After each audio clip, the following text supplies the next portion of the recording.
large organizations have a lot of advantages, but they just have a very hard time actually executing anything. The number of people who have to be consulted, who have to agree on things, gets to be staggering. But I think there's another deeper thing underneath that people really don't like to talk about, which is just the sheer number of people in the world who are capable of doing new things is just a very small set of people. You're not going to have 100 of them in a company, or 1,000 or 10,000. You're going to have 3, 8 or 10, maybe.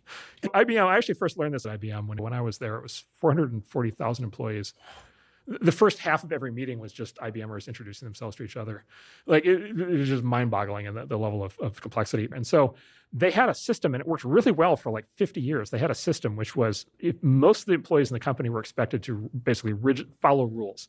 So they dressed the same, they acted the same, they did everything out of the playbook. But they had this category of people they called wild ducks. And this was an idea that the founder, Thomas Watson's come up with, wild ducks. And the wild ducks they often had the formal title of an IBM fellow, and they were the people who could make new things. And there were 8 of them. And they got to break all the rules. And they got to invent new products. They got to go off and work on something new. They didn't have to report back. They got to pull people off of other projects to work with them. They got budget when they needed it. They reported directly to the CEO. They got whatever they needed. He supported them in doing it, and they were glass breakers. And the one in Austin at the time was this guy Andy Heller, and he would show up in jeans and cowboy boots amongst an ocean of men in blue suits, white shirts, red ties, and put his cowboy boots up on the table. And it was fine for Andy Heller to do that, and it was not fine for you to do that, right?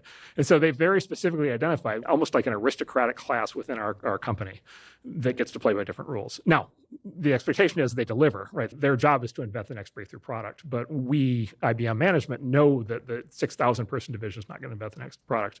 We know it's going to be crazy Andy Heller in his cowboy boots.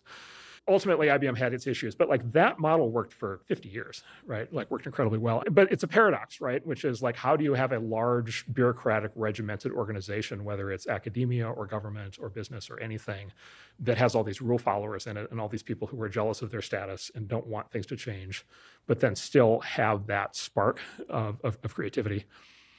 I would say mostly it's impossible. Like mostly it just doesn't happen. Those people get driven out, right? And in tech, what happens is those people get driven out because we will fund them.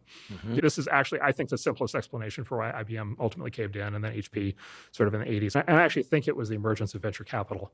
It was the emergence of a parallel funding system where the wild ducks, or in HP's case, their superstar technical people, could actually leave and start their own companies.